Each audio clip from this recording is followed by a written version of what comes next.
Emotional testimony shakes NASCAR antitrust trial.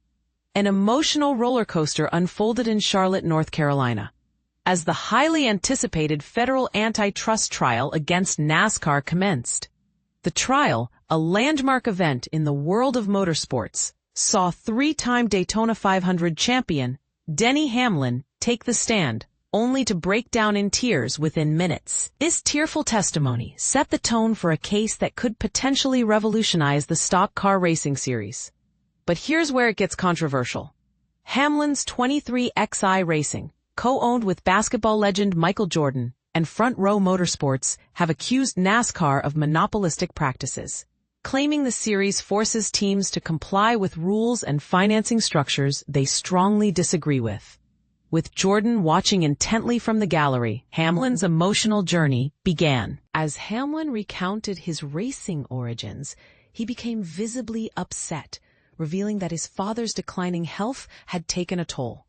He shared a pivotal moment in his career, where at age 20, he had to choose between continuing his racing dreams or joining his father's business. It was a decision that ultimately led him to partner with Jordan, a friendship that blossomed when Jordan owned the Charlotte Hornets and Hamlin was a loyal season ticket holder. And this is the part most people miss. Hamlin's testimony highlighted the sacrifices made by both team owners and drivers to reach the pinnacle of the sport. He emphasized that without Jordan's partnership, 23XI would not have been possible. The team's success, he argued, was largely due to Jordan's involvement, with 23XI turning a profit in all but one of its 5 seasons.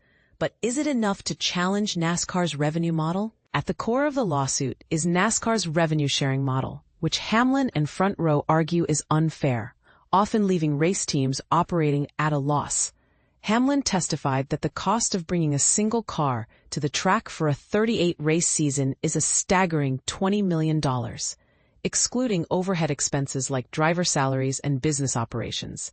This raises the question, why would teams continue to pour money into a venture that seems destined for financial loss? The answer, according to Hamlin, is a deep-rooted love for stock car racing and a lack of alternatives. The charter agreements which triggered the lawsuit guarantee teams $12.5 million in annual revenue per chartered car. While NASCAR argues this is an increase from the previous agreement, Hamlin pointed out that many of the initial chartered teams have since ceased operations.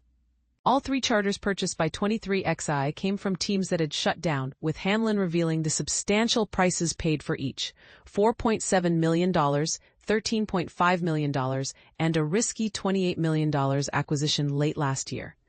The charter system, NASCAR's attorneys argue, has created $1.5 billion in equity for the 36 chartered teams, providing a guaranteed spot in the field, a share of the purse, and an asset for team owners to sell.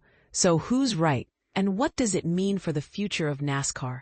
The trial has been a long and winding road, with hearings and arguments spanning over a year. Despite calls for settlement from other NASCAR teams, the case has persisted, with U.S. District Judge Kenneth Bell even mediating an unsuccessful 2-day summit in October. A victory for NASCAR could mean the end of 23XI, Front Row, and their combined 6 cars, with their charters likely sold to the highest bidder, potentially including private equity firms. On the other hand, a win for the teams could lead to significant monetary damages and potentially dismantle NASCAR as we know it. The judge has the power to unravel the monopoly, and the future of the charter system hangs in the balance. And let's not forget the impact of Michael Jordan's presence. Jordan's presence in the courtroom had an influence on jury selection, with potential jurors dismissed due to their admiration for the basketball icon. NASCAR executives, including Chairman Jim France and Vice Chair Lisa France Kennedy, were also in attendance, representing the family that founded NASCAR in 1948 and still owns it. As the trial continues, with Hamlin's testimony set to resume, the outcome remains uncertain. The case has captivated the motorsports world, leaving fans and experts alike wondering, will this trial change the course of NASCAR's history, or will it be business as usual? What are your thoughts on this high-stakes legal battle? Do you think NASCAR's revenue model is fair, or is it time for a change?